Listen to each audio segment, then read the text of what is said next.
Bismillahirrahmanirrahim. Assalamualaikum warahmatullahi wabarakatuh. Sahabatku yang beriman, dimanapun saat ini Anda berada, jumpa lagi dengan Madya. Di video kali ini Madya akan menganalisa dari argumen-argumen yang disampaikan oleh Al Hayat Indonesia ini ya. Oke, langsung saja nanti kita akan tanggapin beberapa argumen yang coba orang ini sampaikan. Oke, go. Setuju dengan LAI ya. Jadi begini, orang memahami, mengenal firman Tuhan itu bertahap. Kalau kamu langsung kasih, wah ada filio, ada agape, melihat ada katanya dua, ini terjemahan aslinya begini, itu orang awam pusing Pak. Padahal tujuan kita itu beriman cuma satu, keselamatan jiwamu. Ya, penjahat yang di sebelah kanan Yesus itu nggak perlu Pak pakai belajar ini filio apa agape, dia nggak perlu Pak. Dia cuma bilang, Yesus ingatlah aku kalau engkau menjadi raja. Yesus mengatakan hari ini juga kamu bersama-sama dengan aku, dia selamat. Alhamdulillahilladzi anzala ala abdihil kitaba wa lam yaj'al lahu iwaja.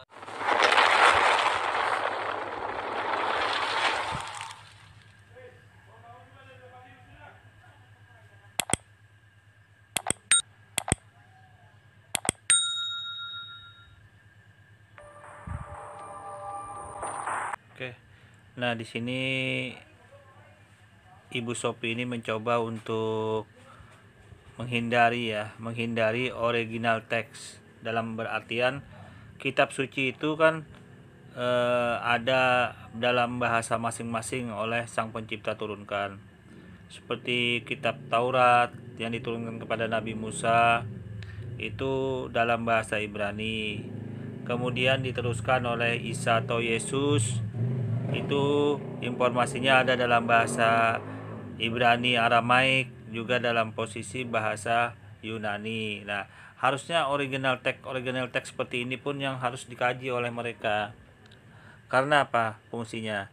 Bila tidak ada original teks, maka kita akan kesulitan untuk memahami makna-makna kata-kata tentunya, atau ayat-ayat yang kontroversi atau harus merujuk kepada original teks seperti itu. Nah, kalau dia dalam hal ini mengingkari seperti Sopiatul ini, artinya menganggap remeh original teks, ya itu dalam hati dia siap saja posisinya kalau disalah-salahin atau dirubah-rubah atau dipalsukan kitab sucinya, itu dia nggak tahu karena dia hanya bersumber kepada terjemahan. Kita lanjut dulu ya.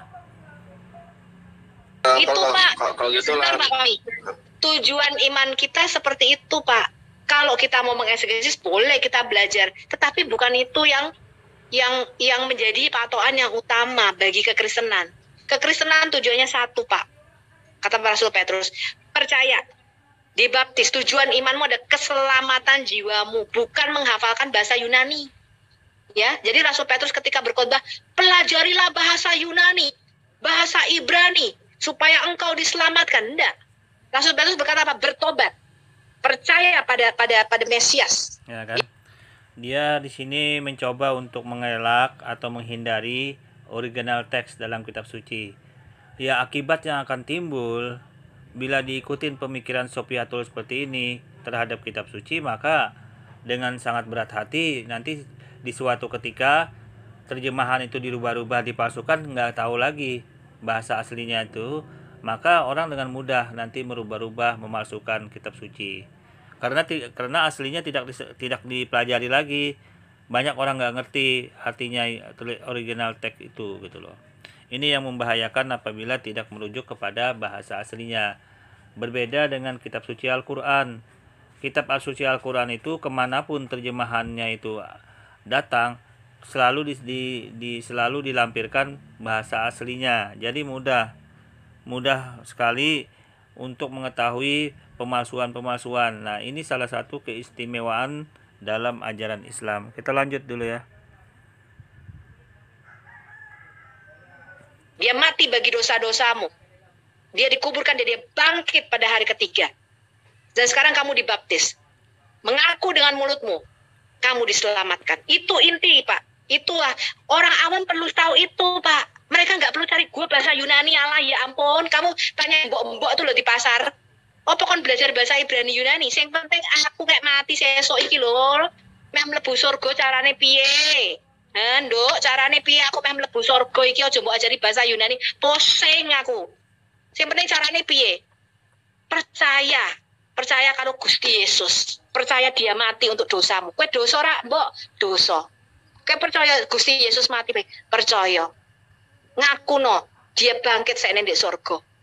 Itu Pak inti agama kita, bukan belajar. Oke, nah di sini kan kita bisa lihat ya, kita bisa bandingkan dengan ajaran Islam, agamanya ini ya. Mereka hanya dengan cukup percaya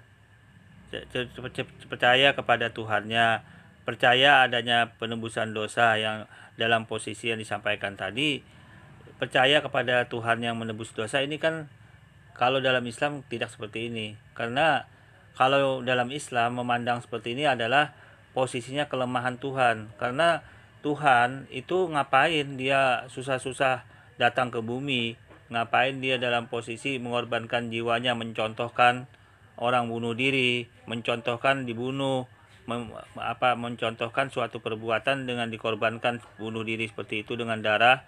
Ngapain? Karena dalam Islam Tuhan itu maha kuasa, dan semua perbuatan di dunia ini ada tanggung jawabnya untuk nanti di akhirat. Jadi pertanggungjawaban semua perbuatan di dunia ini itu ada di akhiratnya nanti ya.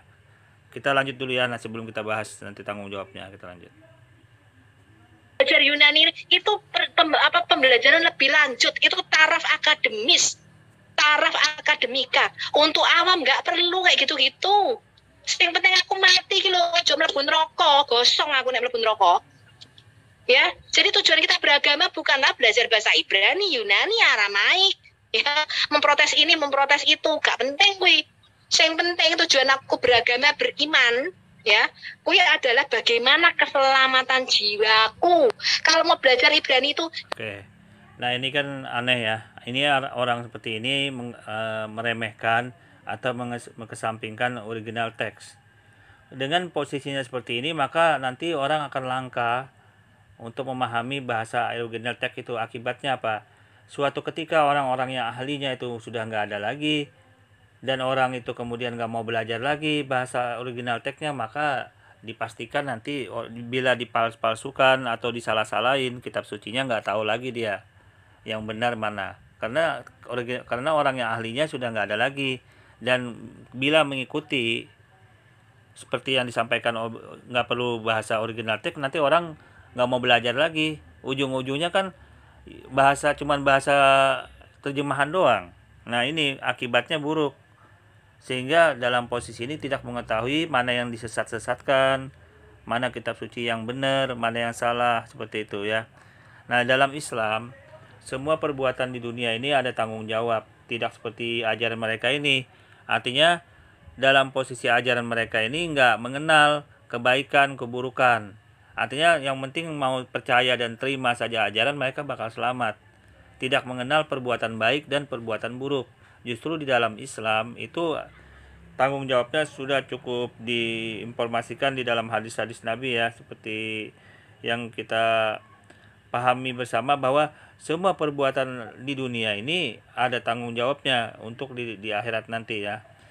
Jadi gini, di dalam sabda Nabi, sebuah hadis yang diriwayatkan oleh Tabrani, Rasulullah Shallallahu Alaihi Wasallam bersabda yang artinya, tidak akan beranjak kaki seorang hamba dari tempat berdiri di hadapan Allah pada hari kiamat sebelum dia ditanya tentang 4 perkara, yaitu umurnya untuk apa dihabiskan, terus ilmunya bagaimana diamalkan, tentang harta bagaimana cara memperolehnya dan kemana dibelanjakan, dan terakhir yaitu tentang jasmani untuk apa dipergunakan. Jadi kehidupan dia di dunia ini nanti di akhirat dipertanggungjawabkan, seperti itu ya. Nah, ini berbedanya dengan ajaran pengikut penyembah Tuhan mayat ini ya. Oke, kita lanjut.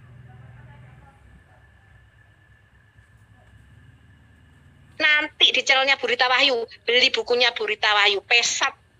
Itu kamu baru belajar bahasa Ibrani, bahasa Yunani. Gitu loh Pak.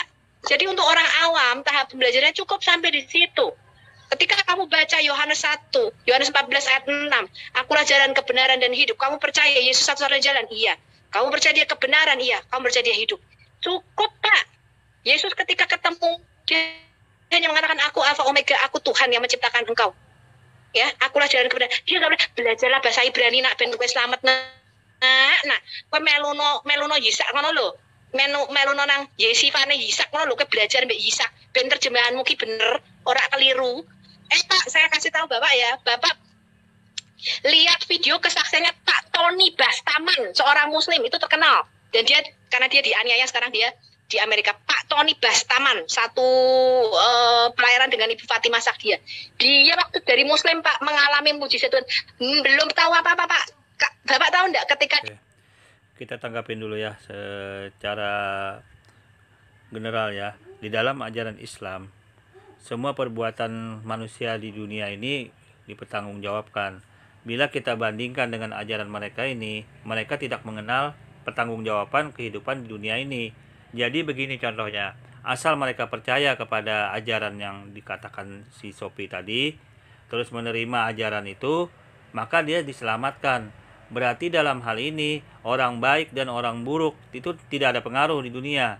Nah, bagaimana kalau orang yang jahat betul-betul jahat itu, nah itu di mana letak keadilan Tuhan kalau sampai orang yang jahat banget itu disamakan dengan orang yang baik sehingga sama-sama masuk surga. Nah kan ini kan letak keadilan yang nggak ada.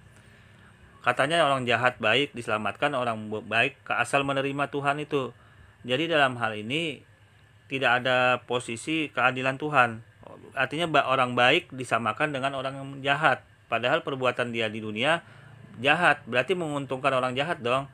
Di surga, di dunia dia jahat-jahat sudah, kemudian di akhirat nanti dia masuk surga. Wah, ini gimana keadilan Tuhan ini ya? Oke, di dalam Al-Quran sudah sangat jelas ya, disampaikan di Al-Quran. Kita bisa lihat di dalam surah Al-Isra ayat 36 ya. Dan janganlah kamu mengikuti sesuatu yang tidak kamu ketahui, karena pendengaran, penglihatan dan hati nurani semua itu akan diminta pertanggungjawaban ya, diminta pertanggungjawaban atas kehidupannya nanti di akhirat nanti. Nah ini yang perlu dia ketahui ya. Oke, kita lanjut kembali. dia menyembuhkan temannya yang kena narkoba, bukan oleh bilur-bilur Yesus Pak, oleh bulir-bulir Yesus Pak. Oleh bulir-bulir Yesus sampai ngomong aja. Orangnya diam dulu. Siapa ini? Diam dulu. Enggak, saya mau nggak lama, lu udah ngantuk. Jadi kalau nggak mau itu salah terjemahan aja Pak, salah ngomong. Oleh bulir-bulir Yesus Pak, ada kesembuhan. Nggak perlu benar-benar oleh bilur-bilur Pak. Oleh bulir-bulirnya saja sudah ada mujizat, apalagi oleh bilur-bilur Yesus. Jadi saya ngomong, kekristenan itu bukan letterlek, Bapak harus benar. Ya. Oke, cukup jelas ya tadi ya, kita bandingkan dengan ajaran Islam. Semua teratur dan terarah dengan baik ya. Semua perbuatan manusia di dunia ini sudah dikonfirmasi dalam surah Az-Zariyat ayat 56, surah Al-Anbiya ayat 1, 2, 3, yang mana tujuan hidup manusia di dunia ini bukan semata-mata keselamatan, tetapi yang utama adalah keridaan Allah. Keridaan Allah, kita diperintahkan untuk mengabdi, beribadah kepada Allah. Tidak aku ciptakan jin dan manusia kecuali untuk beribadah, menyembah kepada Allah. Nah, kemudian penerapannya ini dijalankan oleh umat Islam dengan melaksanakan yang diperintahkan Allah dalam tata cara beribadah seperti yang termuat di dalam rukun Islam. Nah, ini yang membedakan ajaran Islam dengan ajaran mereka ini. Kalau ajaran mereka tidak ada terkontrol, terprogram seperti ajaran Islam. Karena mereka tidak mengenal itu ajaran baik dan buruknya. Karena disamakan gitu loh. Sebenarnya kalau melihat dari ajaran Islam, mereka ini Tuhan nggak adil. Menciptakan sesuatu asal percaya saja masuk surga. Ini kan sesuatu yang aneh. Tanpa berbuat baik masuk surga. Tanpa mengerjakan kebaikan masuk surga. Dan begitu juga penjahat, orang yang habis membunuh, memperkosa segala macam, dia masuk surga. Berarti dalam hal ini posisi orang baik dan orang jahat dalam hal ini dianggap sama. Tidak adil dong, kecuali penjahat itu bertobat. Nah, itu lain halnya. Ya, tapi kalau dari melihat konsep dari ketuhanan seperti ini, asal percaya saja tanpa melakukan perbuatan baik dan buruk, melakukan perbuatan baik bisa masuk ke surga, bisa selamat, ini kan suatu perbuatan yang aneh gitu loh. Tidak adil, artinya di sini tidak merangsang orang, tidak menyuruh orang untuk berbuat baik di muka bumi.